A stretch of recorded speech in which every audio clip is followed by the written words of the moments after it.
Aluninhos, falamos na pressão. Lembra? Estamos falando das variáveis de estado de um gás. Agora vamos falar no volume.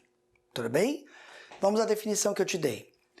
É a medida do espaço ocupado pelo gás. E que espaço é esse? É o espaço do frasco. O gás ocupa sempre todo o espaço do frasco. Então, o volume ocupado pelo gás é o volume associado ao frasco, ao recipiente. Combinado? O que você tem que lembrar? Eu caracterizei dizendo para você que as partículas são pontiformes. Então, o tamanho, o volume da partícula que compõe o gás, seja átomo, molécula, nesse contexto está sendo considerado desprezível. Então, eu coloquei aqui, cuidado. Gás não possui volume próprio. Estou sendo coerente, combinado? E o volume ocupado pelo gás não depende da quantidade. Agora estamos num momento crucial aqui e delicado. Vou te ajudar. A pressão que o gás exerce depende da quantidade? A pressão que o gás exerce depende da quantidade. Eu falei para você. O ar é uma mistura, tem mais mols de nitrogênio e, por esse motivo, o gás nitrogênio na atmosfera exerce uma pressão maior. Essa pressão é chamada parcial.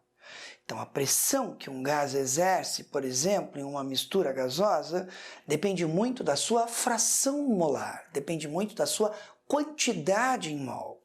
Se eventualmente eu tiver uma mistura de dois gases equimolar, em que as quantidades em mol são iguais, por coincidência, os gases exerceriam mesma pressão. Mas eu estou deixando claro, a pressão é uma variável que está dependendo da quantidade, não o volume. Vou te dar uma prova irrefutável do que eu estou te contando é exatamente assim. Eu estou num ambiente aqui, tem um mocinho simpático na minha frente que está me ajudando com a aula, então estamos em duas pessoas aqui. Um lugar fechado. E o gás vital para a gente sobreviver é o oxigênio do ar. No ar eu tenho 20% de oxigênio. Durante a aula que eu estou gravando para você, eu não preciso ficar trocando de lugar para sobreviver. Corro para cá, corro para cá. O que significa isso? Que eu tenho 20% das moléculas do ar de oxigênio. Mas esse oxigênio está distribuído uniformemente pelo ambiente inteiro. Não é à toa que toda mistura gasosa é homogênea. Significa dizer que eu tenho uma quantidade em mol de oxigênio aqui dentro menor. Mas o oxigênio que está aqui dentro está espalhado pelo ambiente inteiro. Já pensou? Se o oxigênio ficasse só num cantinho de um lugar, ficaria impossível para a gente sobreviver em atmosferas fechadas. Imagina, um aluno teria que ir para a aula com um cilindro de ar para poder respirar oxigênio. Ainda bem que não é assim. E eu vou te dar um exemplo bem interessante disso que eu estou te contando. Caiu na Federal de Pernambuco, há uns anos atrás, uma questão super bonitinha assim. Dá uma olhadinha, não precisava fazer conta nenhuma para a gente acertar. Eu tenho boa memória, eu vou falar para você. Um vendedor de balões está em Recife. Então lá é praia. Esse vendedor de balões tem um cilindro de ar de hélio. Então lá dentro tem hélio. É um cilindro, a gente fala cilindro de ar, mas lá dentro tinha hélio para inflar balões. Esse cilindro tinha volume de 60 litros, um cilindro de aço. E a pressão lá dentro, 5 atm. Então tem um cilindro que tem hélio, o cilindro tem 60 litros e a pressão lá dentro, 5 atm. Olha a pergunta do mocinho da Federal de Pernambuco, uma questão teste.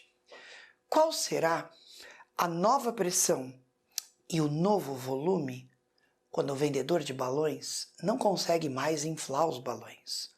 Eu não acabei de contar para você no outro vídeo que gás se movimenta por diferença de pressão? Então o hélio que está dentro do cilindro vai conseguir sair porque a pressão dentro é maior do que a pressão atmosférica, é praia, vale 1 atm. Quando o vendedor gira a válvula e enche os balões, a pressão dentro do cilindro começa a diminuir. Quando a pressão dentro do cilindro for 1 atm, ela vai ser igual à pressão atmosférica, o vendedor não consegue mais inflar balões. Precisa tomar cuidado, ainda tem hélio lá dentro, ele só não consegue escapar porque a pressão dentro e fora é igual, combinado? E aí ele perguntou qual o novo volume. Ué, qual era o volume antes? 60 litros. E qual é o volume agora? 60 litros. Mas puxa, professor, lá dentro agora eu tenho uma quantidade de hélio menor, mas você tem toda a razão. Tanto é verdade que a pressão que o hélio exerce é menor, 1 atm, e ele não consegue escapar. Embora lá dentro eu tenha uma quantidade menor de hélio, o que resta lá dentro ocupa o mesmo espaço, que é o espaço do frasco. Viu como eu não menti? Volume é uma variável que então não depende da quantidade. Tudo bem? Esse é um ótimo exemplo para você. Agora eu preciso de 3 palavrinhas que aparecem, é o que se chama de palavra-chave. Essas palavras vão aparecer nos exercícios de gases e elas vão ajudar a gente a resolver. Palavras associadas a volume, eu chamei de palavras importantes. Expansão gasosa. Um gás sofreu uma expansão gasosa. Apareceu o nome expansão gasosa? Aumento de volume. Sempre. Um gás sofreu uma compressão gasosa. Comprimir é sinônimo de apertar. O gás sofreu uma compressão gasosa, as moléculas vão ficar mais compactas, mais juntas. Existem muitos espaços vazios entre os gases porque não existem forças de atração. Eu vou ter uma redução no volume. E uma outra palavra que aparece bastante, contração volumétrica, que também significa redução de volume. Você fala, puxa, professor, eu tenho 2 palavras diferentes que traduzem numa mesma ideia? Quando eu for trabalhar com a equação geral dos gases, lembra? PVT, PVT, o que você vai perceber? A compressão gasosa implica redução de volume por aumento na pressão. A contração volumétrica implica redução de volume por diminuição na temperatura. Quer um exemplo? Você chega em casa, pega uma bacia com água bem gelada, enche uma bexiga com a boca, lá dentro tem ar, a bexiga está bem cheia. Aí você pega essa bexiga bem cheia e coloca lá na vasilha com água bem gelada, e você vai perceber que a bexiga vai murchar. É essa a ideia, é a contração volumétrica. Então são redução de volume para os 2 casos, mas por motivos diferentes. Aqui pela pressão, aqui pela temperatura. E para a gente fechar essa ideia do volume, eu preciso das principais unidades. Eu já gravei um vídeo para você que eu chamei de conversão de unidades. Metro cúbico, decímetro cúbico, centímetro cúbico. Não pode esquecer que decímetro cúbico é litro e que centímetro cúbico é mililitro. Tudo bem? Peguei a unidade 1 litro, dividi por 1000, eu tenho 1 mililitro. Então, de litro para mililitro, multiplico por 1000, multiplico por 10 ao cubo, e para voltar eu vou dividir. Cada metro cúbico são 1000 litros. Então, de metro cúbico para litro, multiplico por 1000. De metro cúbico para centímetro cúbico, eu vou multiplicar por 1000 e vou multiplicar por 1000. Então, vou multiplicar por 10 ao cubo, vou multiplicar por 10 ao cubo, vou multiplicar por 10 à sexta. E de centímetro cúbico para metro cúbico, vou dividir por 10 ao cubo, vou dividir por 10 ao cubo e vou dividir por 10 à sexta. Dica importantíssima aqui. A unidade do sistema internacional para volume é metro cúbico, mas é muito comum em química que se use litro e mililitro. Então o pulo do gato é você não fazer confusão.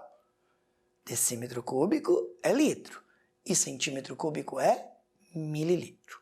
Combinado? Chance, estou do seu lado. Agora eu vou gravar um outro vídeo e a gente vai falar da temperatura. Aguarda só um pouquinho.